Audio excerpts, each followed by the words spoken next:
we continue our discussion.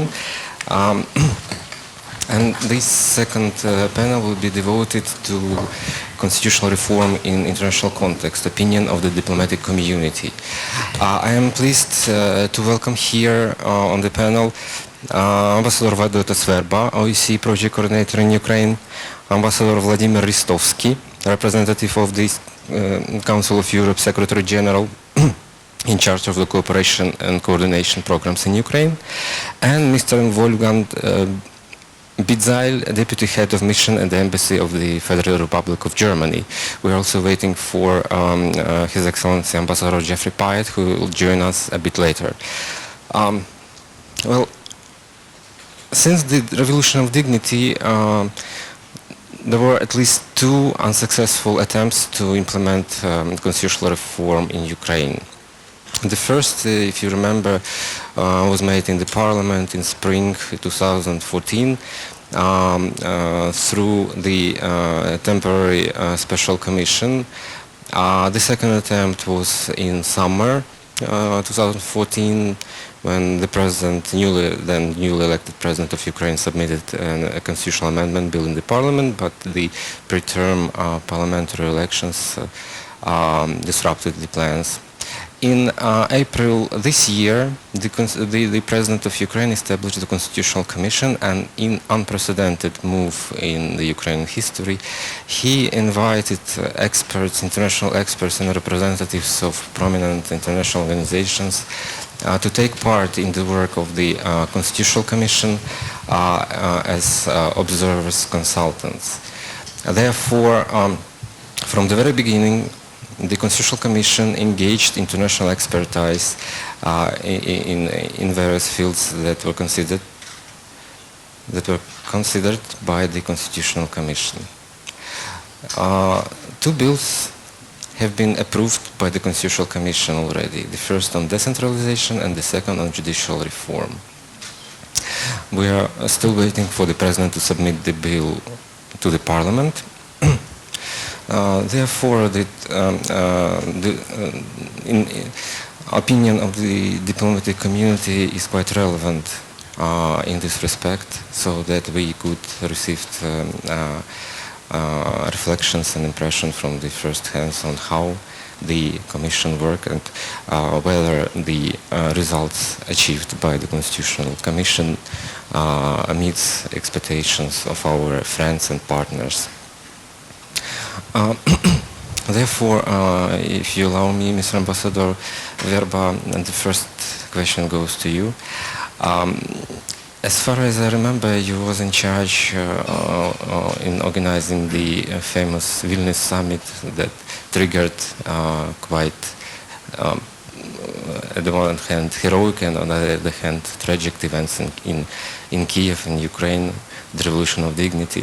Afterwards, you spent much time working for the OEC Special Monitoring Mission until you assumed the duties of the OEC Project Coordinator in Ukraine. Perhaps, what's your personal reflection? How the country changed throughout the period you were here? Well, it works. Yeah. So, again, good morning, everyone. Well, still morning. A good one.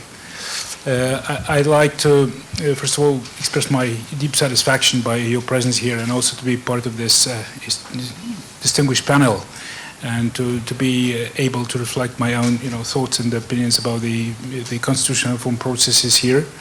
And as moderator rightly asked question, I'm not really ideologically not a newcomer into the Ukraine's affairs, in Ukraine's business. I was in 2013. I was a chief coordinator for the Vilnius summit, or the main event for the Lithuania's presidency of the European Council, and the presidency. That was a key event for us. And since that time, I was very much involved in studying actually the situation in all possible aspects in the country.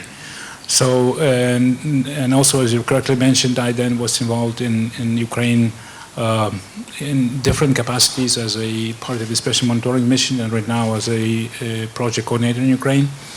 Well, country is, I don't afraid this word, is pending tremendous change. You want it or not, so the changes are evident, you can see it, and maybe they are not up to the expectations fast enough or quick enough.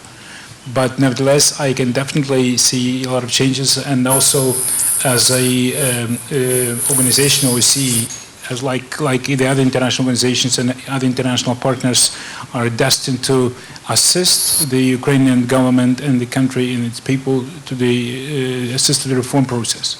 So, and we're trying to assist wherever it's possible. Of course, the ownership stays always with the government and with the country, so there's no doubt about that. And we are particularly happy that we, as an organization and as an office, can contribute to the dialogue between the state authorities on this extremely important question, constitutional reform, and particularly these parts which are related to the decentralization, the first bill, and the second bill on judiciary. And I want to stop quickly here because I think some other speakers will speak more or less about the same, and also don't want to enter into the substance where the very prominent leaders and experts of the legal community of Ukraine been able to express their own views. Thank you, Mr. Ambassador. Ambassador Vladimir Ristovsky, you represent the Council of Europe here, the Secretary General. Experts of the Venice Commission and the Council of Europe are engaged in the work of the Constitutional Commission, and we received their opinion in the form of the opinion of the Venice Commission. But how do you think whether the final draft of the amendments bill that was approved by the Commission meets the expectations of the international European experts who strived to implement or advise on implementing European values and standards here?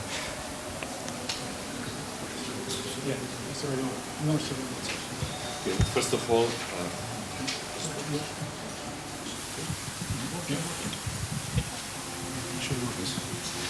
of all, thank you very much for inviting me to contribute to the public debate in Ukraine regarding the reform process and to the most important one from the strategic point of view for the development of the country, which is the constitutional reform.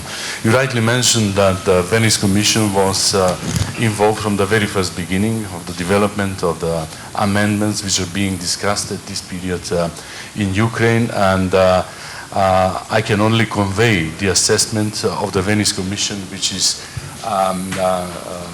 expressed in the two opinions adopted by the Venice Commission on 23rd and 24th of October this year. Actually, the Venice Commission considers that the text of the amendments is very well drafted and it deserves full support of the international community. I would like to take also this opportunity to refer to certain welcome developments which are expressed in the text of the amendments. It relates first and foremost to the competencies of the political institutions regarding the appointment procedure of judges. So the Venice Commission, in its opinion, welcomes actually the removal of the power of the Verkhovna Rada to appoint the judges, welcomes also the new role of the presidents regarding the appointment and dismissal of judges, and also welcomes the changes which are related to the self-administration bodies of judiciary, the High Council of Justice in particular to its composition, and also to the competencies given regarding the process of career development of judges, regarding the transfers, promotions, and other things. In addition to this, as you know, as you are aware, also the prosecution service is affiliated to the judicial sector, and also Venice Commission welcomes the improvements regarding the independent functioning of the prosecution service, in particular regarding the removal of the power of the Verkhovna Rada concerning the initiative on no confidence vote regarding the general prosecutor. There are also positive developments in other amendments of the constitutions which do contribute to the improvement of the human rights situation. And I would like to mention this opportunity that the constitutional complaint which is being introduced with the amendments is particularly welcomed by the Venice Commission. Having in mind that the text of the amendments has the support of the main political actors in Ukraine, has the support of the civil society, I think it is necessary the amendments to be introduced to the Parliament for consideration and adoption, because it can only contribute to improvement of the human rights situation, to increasing of the confidence regarding the judicial system, and to more effective fight against corruption. Thank you, Mr. Kandor. The third question I would like to address to our German colleague, Wolfgang. In October, during the business summit in Berlin, Mr. Michaelis, political director of the German Foreign Office, referred to the Pact for Ukraine, meaning that you provide reforms, Ukraine provides reforms, and for that it receives full political support. The second aspect of my question is that next year Germany will chair in the Organization for Security and Cooperation in Europe, meaning that the German government will be more entrenched, engaged in the settlement of various security threats in Europe, including the crisis in Ukraine. Therefore, the question is, in your opinion, the proposed amendments to the Constitution, do they meet the commitments of the Pact for Ukraine, let's put it in that way? And the second, how you see this reform process, the constitutional reform process, fitting into the general security architecture in Europe? Okay, thank you very much. Thank you for these two questions. Let me start by saying, I'm not here for a very long time. I started in summer. But I have observed already that Ukraine is in a process of fundamental reform and with a speed that is really very impressive. I would be happy to have such a reform speed in Germany, for example. Of course, at the same time, the need for deep and comprehensive reforms in this country is also very, very pressing. And so even if the speed of reforms is impressive, there is still expectations that are asking for even faster reforms. And regarding the judiciary system, one interlocutor once said to me, if he had one wish free for Ukraine, then it would be to have an efficient and effective judiciary system, because from this everything else depends. And if this doesn't work out, then all the other efforts of reforms will be futile, because at the end it's the judiciary that has to enforce and make the decisions if something goes wrong. So it's kind of mother of the reforms we are talking about. It's fundamental. And that's also why Germany has been supporting Ukraine for more than 20 years now, for example, with the funding of the Association for International Judicial Cooperation that is here active and that is providing assistance and advice and making exchanges of judges with Germany and so on. I think Ukraine has made a great step forward with the draft constitutional reform that is on the table now. And I would like to commend as an observer the participants because of its very inclusive process. The Constitutional Commission is composed by experts, renowned experts, practitioners, and also politicians from different angles. And the discussion has also included the civil society, the NGOs, and at the end the result is a compromise that everybody is satisfied with, and this is a major achievement actually.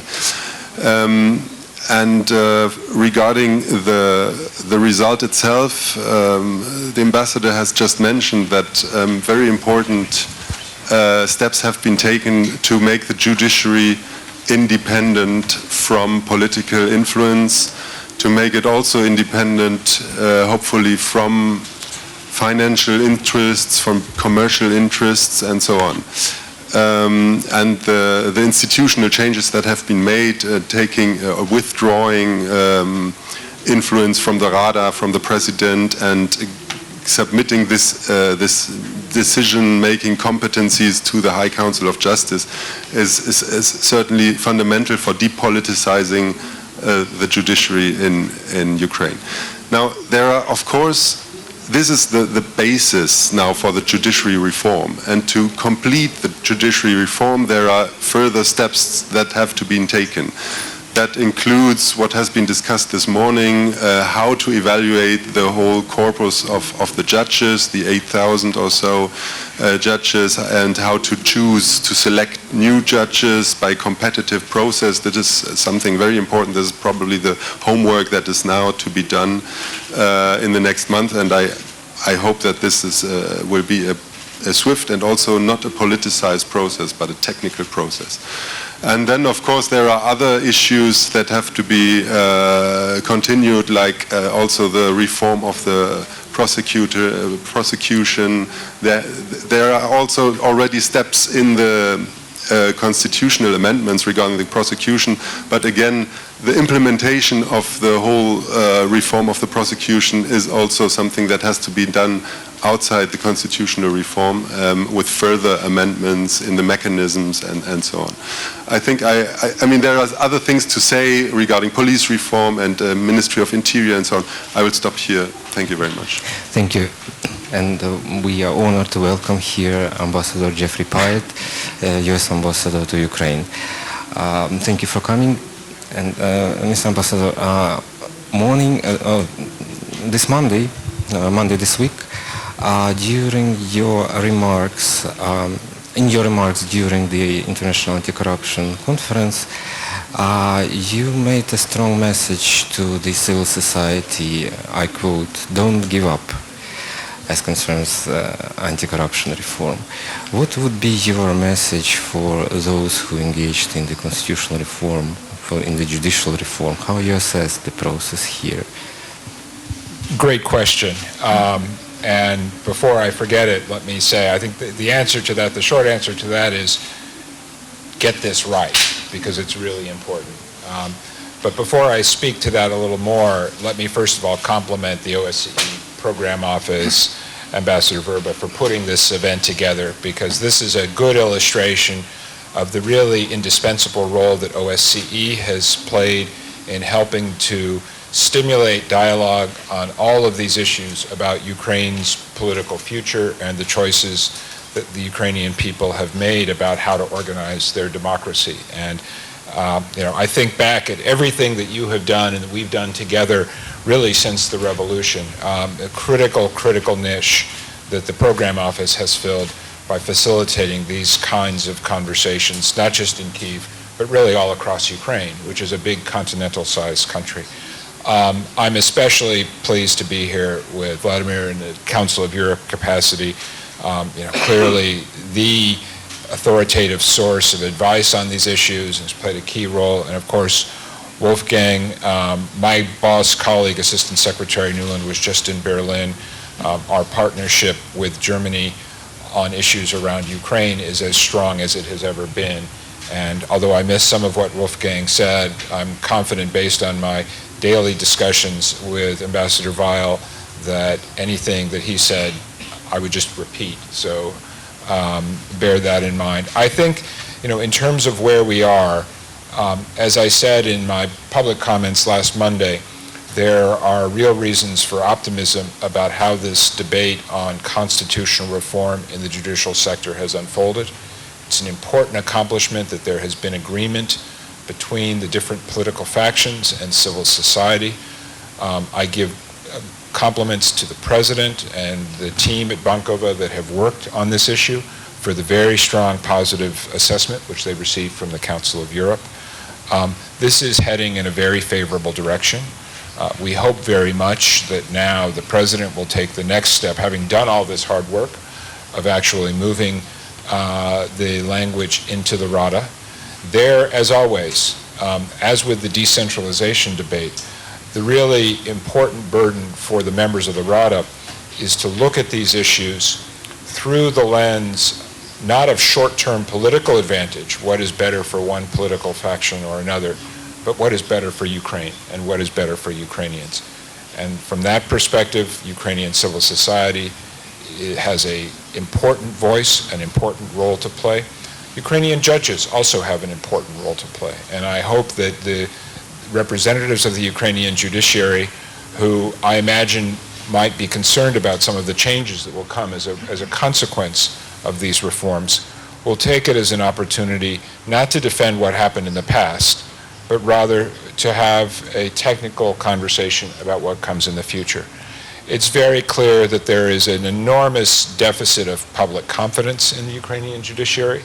The polling data that USAID has helped to put together demonstrates that rather emphatically. The test of the revolution of dignity is the ability to restore confidence in the rule of law in this country.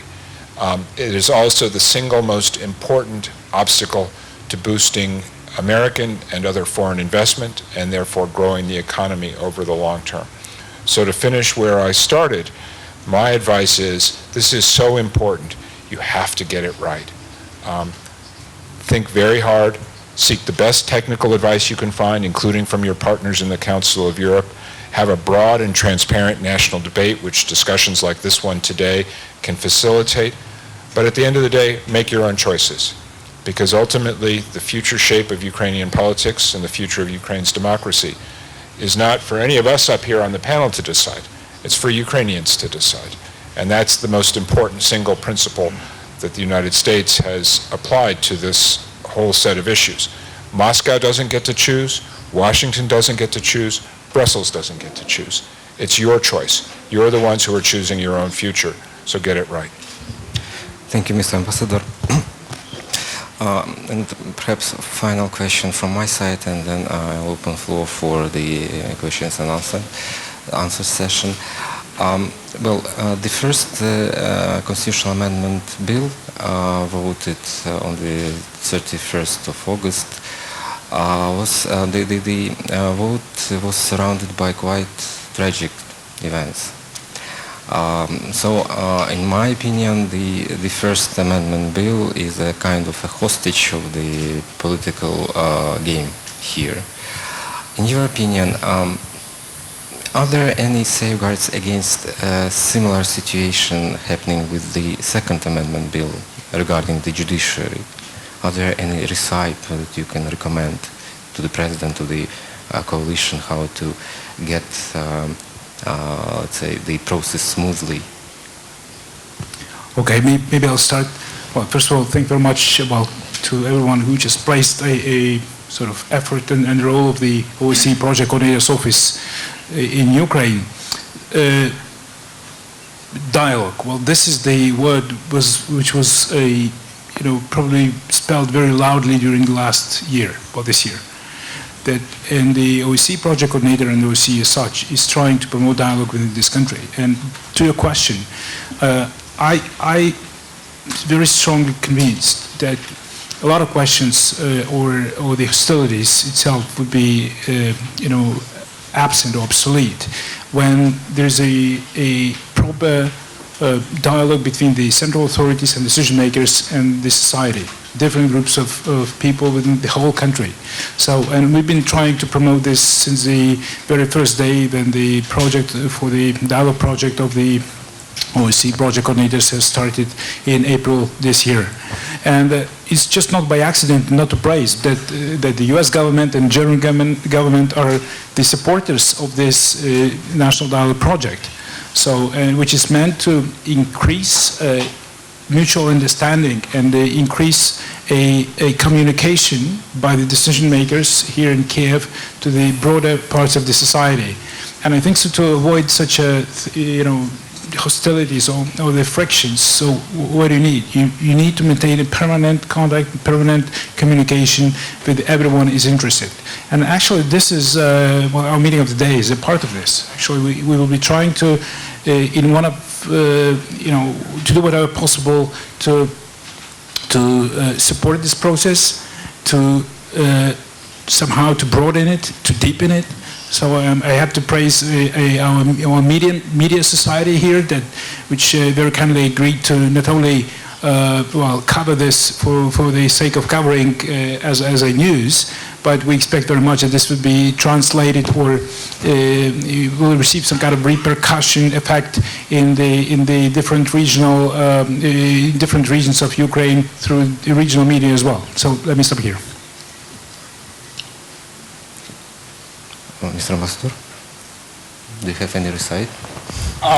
No, I think, again, get this right. Ukrainians need to decide. I am very impressed by President Poroshenko's strong commitment to pushing ahead with all of these reforms. But ultimately, it's Ukrainians who need to make the decision. And I would say regarding the question of the constitutional reform on decentralization, it's, in my view, much more important than the implication of this change for the small area of Donbass, which is not presently under Ukrainian control, is the implication for the other 97% of Ukraine. And somehow that aspect, I think, has been lost in this debate. But in my travels, whether it's in Lviv or Kharkiv, Vinnytsia, Odessa, all of these cities outside of Kyiv, I have found a hunger for greater authority, greater responsibility, moving towards a more genuinely European standard of democracy. And I hope that it's in that context that this debate can continue to unfold, not as something that's being done in response to what was written in the Minsk agreements. Perhaps I may just, to your question, add the remark that the reform of the judicial system has been managed in a way to avoid politicization, and that was a very positive or a very effective way to find to come to a good result that everybody was happy at the end with. So that's what I meant when I said an inclusive process.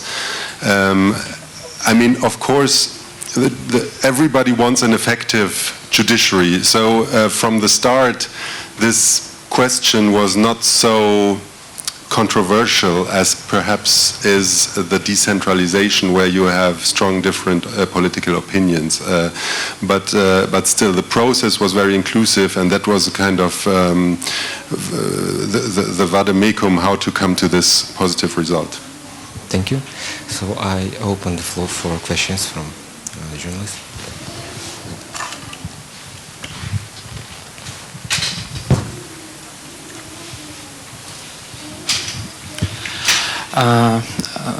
Dear Mr. Pyatt, 1 month ago you criticized the general prosecutor, but President still not answer. Why the U.S. and you also supported the constitution changes which are concerned the judge system? Because in this proposition there are no one guarantees that judges will be refreshed totally. Thanks. Good. Well, I spoke to these issues a little bit earlier in the week, but I will just say two things. One, this is for Ukrainians to decide. And two, in the view of our experts, the changes that we have sought to support as part of our support for reform of the justice and law enforcement sectors are not about individuals. It's about changing the system. It's about building new expectations, upholding principles of the rule of law, and eliminating systems which existed principally to serve the economic and financial interests of a very small group of people at the top of the system here. But again, it's not about individuals as much as building the rule of law society, which is implicit in Ukraine's membership in the European family, and which was the most important demand that I heard during 11 weeks of the Maidan. Здравствуйте. Ирена Рос. Irena Ross,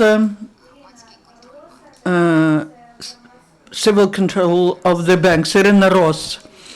I am speaking on behalf of the depositors of VAP Bank and other banks, 67 banks that were destroyed in Ukraine. We are now talking about constitutional reform, but we have seen dictatorship. We see the dictatorship. They don't just hear us. We see that this is the dictatorship that starts and it continues. And the money is being stolen that you are giving, thank you, but you are not controlling this money.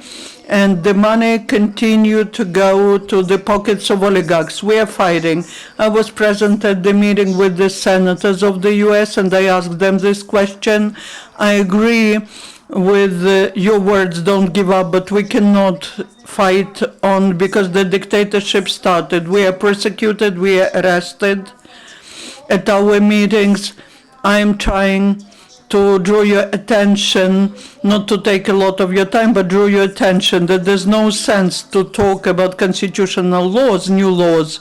We need your pressure on political will of the government because money's speaking. You give money and you have the right to control. We cannot do anything because that's the dictatorship. Thank you. Let's take it as a comment. Other questions? Да, я теж вважаю, що треба конституційної реформи продовжувати дискусію. Кравчук Володимир, суддя. We need to continue the discussion on constitutional reform. I'm the member of the Constitutional Commission. As a judge, I want to thank the active support, recommendations.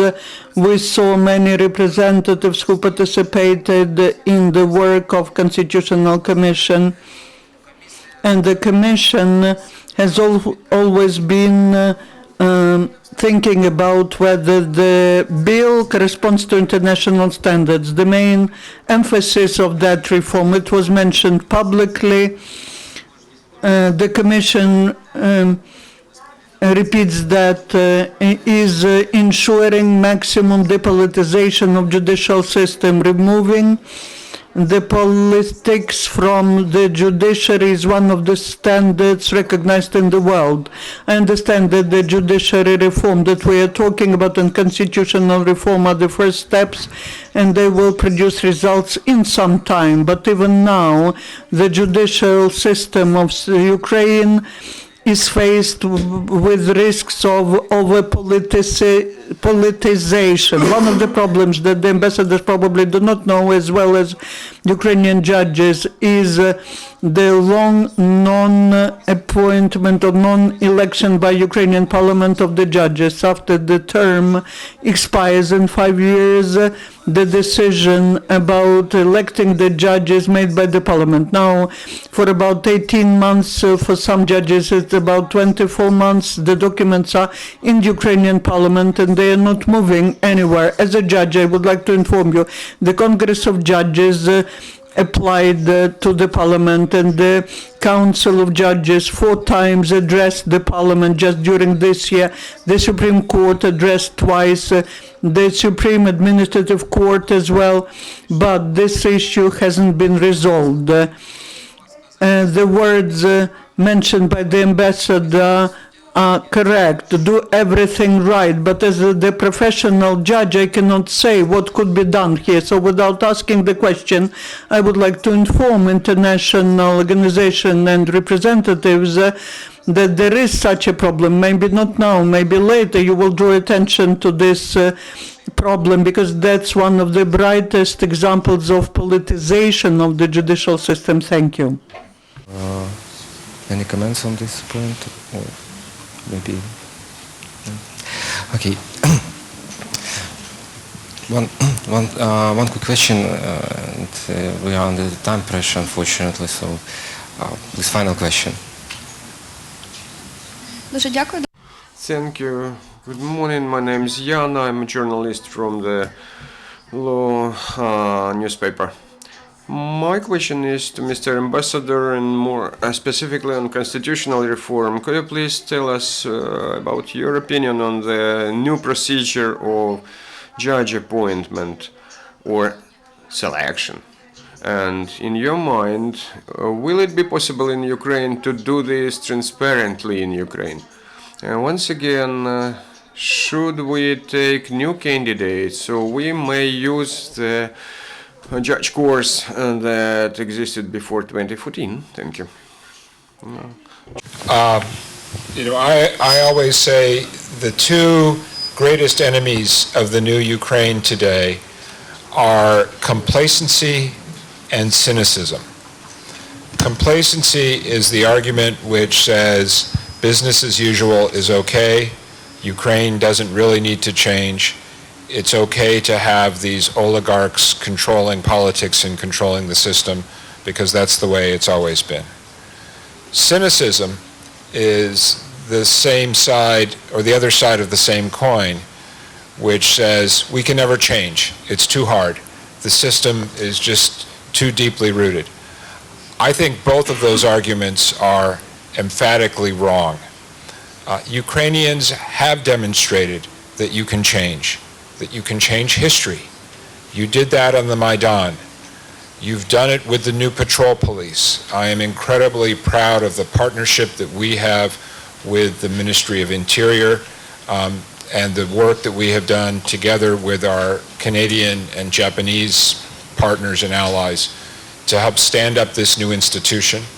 But as the Interior Minister has now described, this is part of a much larger vision to completely reform policing in Ukraine, to establish a new non-political mechanism for recruitment. So you can do this. Ukraine has fantastic human capital. It has an incredibly energized civil society. It has courageous individuals.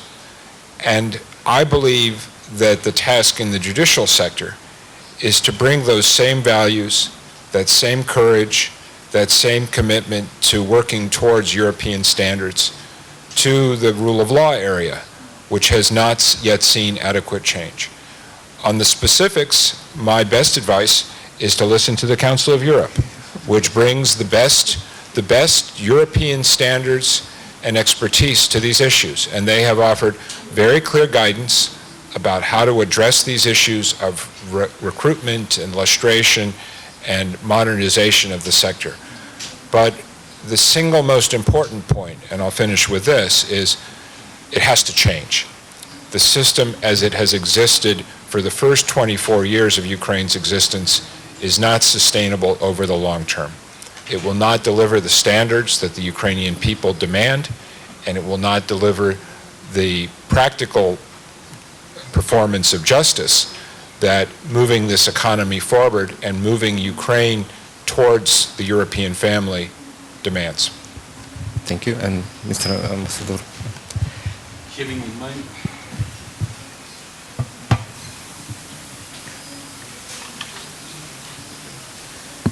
Having in mind the new competencies of the High Council of Justice, I think that it's quite possible to have transparent procedures in appointment of judges. In particular, taking into consideration that the principle of transparency is part of the European standards for independent functioning of judiciary. I refer here in particular to the recommendation of the Committee of Ministers on independence, impartiality and responsibilities of judges, which clearly expresses these principles of work of the judicial authorities. I believe that there is an adequate will within the judicial profession. I believe that you have highly competent people here in Ukraine engaged in the judicial system who are really competent properly to implement the European standards. So I believe that transparent procedures in appointing of judges are quite possible. On this point, I would like to thank Your Excellencies for your participation in this event. I hope that our colleagues from the Parliament, from the presidential administration, from the judiciary heard much and take into account your recommendations and your advice. Thank you very much, and hope that indeed the constitutional reform would be finalized so that to bring Ukraine closer to the European standards, even implement in full scale European standards here in Ukraine. Thank you.